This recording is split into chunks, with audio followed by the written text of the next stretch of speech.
What's up? This is How Easy. Now, if you're new to my channel, please hit the subscribe button and the bell icon para naman updated ka sa mga susunod ko pang videos. No? So, let's start.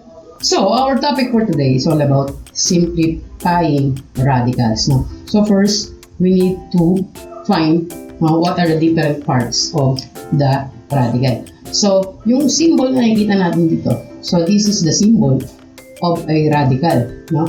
And then, yung N dyan is our index, no? Siya yung parang ating operation dyan. And then, yung sa loob naman, yung tawag dyan is radical. Ayun yung ating parang i-extract, no? Na using our index. So, ang radical, no, is the opposite operation of the exponents. For example, we have 3 squared. So 3 squared, we know that this is 3 multiplied by 3 equals yan sa 9. So, opposite operation niya. So, meaning, the square root of 9 is 3. So, square root is the radical, no? And then, pwede rin 2 cube, no? Means 2 multiply 2 by 2. So, this is 8. So, meaning, the cube root of 8 is equivalent to 2. So, that is the opposite operation of the exponents. For example ng KIM, no? So meron tayo dito. Ito yung example natin, no? So, hindi siya pwedeng lumabas, no? Because we have a rule, no? Kailangan niya munang mag-comply. So, makakalabas lang ito if, no? So, sa ating K squared I squared M raised to the 5th power. So, makakalabas lang yan, no? So, kapag ang radicals ay walang index, automatically, no, it is understood na 2 ang ating index kapag walang nakalagay. Pero, this time, ilalagay muna natin, no? So, para makalabas si letter K, no, kailangan may square siya sa loob, no? So, pwede natin i-rewrite as yung K, no? I-divide natin siya sa dito sa ating index yung kanyang exponent. So, ibig sabihin, 2 divide 2 is equivalent to 1. So, lalabas K, no? May 1 dyan, pero hindi natin sinusulat yan kadalasan. So, may K na dyan. Then, yung I, no? Ganun din, 2 divide 2 ay may I rin, lalabas din si I, no? And, yung M is to the 5th power. So, pwede natin siyang isulat as M squared, then M, no? Automatic may isa yan, no? May 1 exponent yan. So, ang makakalabas lang dyan is yung isang M kasi 2 divide 2 is 1 at isa ring M, no? Ngayon, yung isa ay hindi makakalabas, no? So, meaning, the final answer dito, no, pwede natin i-multiply ito because the same variable. So, K, I, M squared, ang hindi makakalabas ay yung isang M na nasa loob, no? So, yan yung ating parang concept in simplifying the radicals. So, let's simplify this, no, for this example, no? So, pwede natin itong i-rewrite, no? Pwede natin siyang i-rewrite as square root of, so hindi natin lalagyan kasi pag 2, automatic yan na 2 na siya. So, square root of x, i-rewrite natin yung radical natin na yung exponent is divisible by the index, so 2. No, so, 8, dahil 8 yan, so pwede yan, no? Kasi i-divide natin yan sa 2. Divisible siya sa 2. And then, y, 8 yan. Then y, baan lang natin ito, 1, no? So, and then, x plus z is 12. So, pwede natin i-rewrite as ganyan. So, alam natin na ito, no? And then, 8, di-divide lang natin. Pag di-divide natin yan, no? 8, ito yung x. 8 divide 2 is equivalent to 4. So, lalabas is x raised to 4. Y, ganun din, 8 divide 2. So, y lalabas din raised to 4. Yung y raised to 1, hindi siya pwede, no? Kasi mas mababa yung yung index niya, no? So, dyan lang yan. So, z, no, 12, divide 4 is 3. So, z is 3. So, the final answer will be x raised to 4, y raised to 4, j. Tapos, ang may iwan lang is the letter y. Try natin to, no? So, dahil ito ay cube root, pwede natin i-rewrite yung ating radical, yung nasa loob ng cube root of a raised to 3. Hatiin natin, no? Then, a squared. Ito yan. A raised to 5 yan.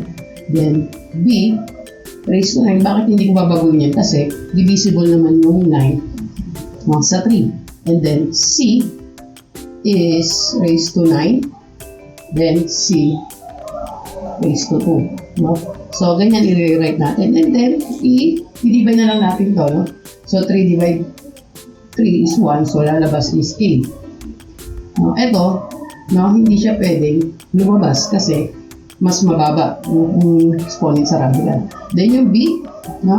Pwede siya, no? So, b, because 9 divide 3 is 3.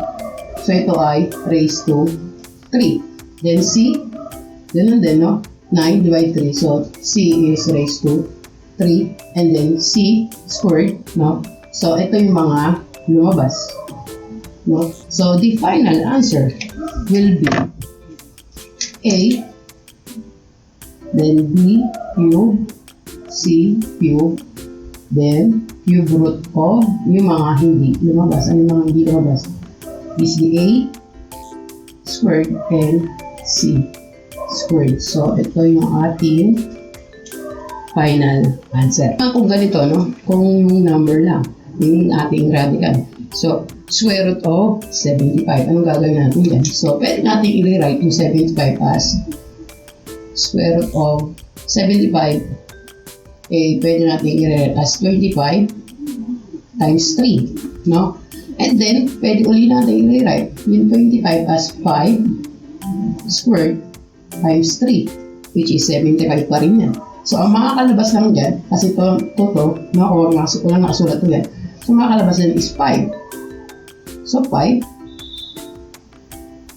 square root of 3. So, this is our final answer. Okay, another one, no? Yan naman yung square root of 4,500. So, pwede natin i-rewrite as 45 times 100. No? And then, pwede ulit natin extract pa yan, no? Which is the 5 times 9, which is the 45. Then, times 100, no? Ano yung pwede maging perfect square? Kasi yung 9 and 10 is a perfect square. So, ang gagawin natin dyan, no? Rewrite ulit. 5, 3 squared. Kasi 9, 3 squared is equal to 9. Multiply yan, no? And then, 10 squared because 10 times 10 is 100. So, ang makakalabas lang, ito, no? So, pwede natin labas si 3, tapos si 10. Ang hindi makakalabas is si 5. So, what is 3 times 10? Ang 3 times 10 natin is 30. So, ito ay magiging 30 square of 5. So, this will be our final answer.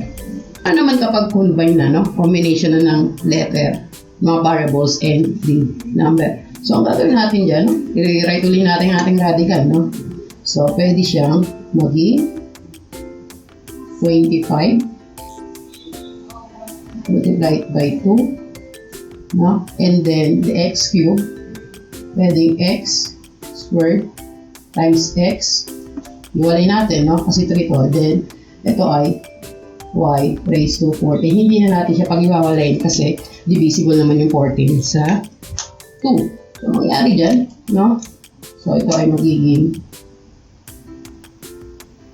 5 squared times 2 times x squared times x and then y raised to 14. Pwede naman natin pagsamasamahin na yung pwedeng lumabas. Pwede pa lang, hindi pa lumalabas, no? So, 5 squared, then x squared, then y raised to 14. Pwede ba ano yan eh? So, pwede natin ibagbago ng peso, and then 2 and x. So, final answer, no? Pwedeng lumabas is yung 5. So, 5 pwedeng lumabas, and then the x, and then y, but 14 divided 2 is 7. So, meaning, ito ay 7, then square root of 2x. So, this will be our final answer, no? So that's it, no? So, magbibigay ako sa inyo ng tanong, and then pakilagay yung sagot nyo sa comment section sa baba. So, that's all, no? So, don't forget to like, share, and subscribe, no? Thank you for keep staying with me, no? So, that's all, no? Good luck, soldier!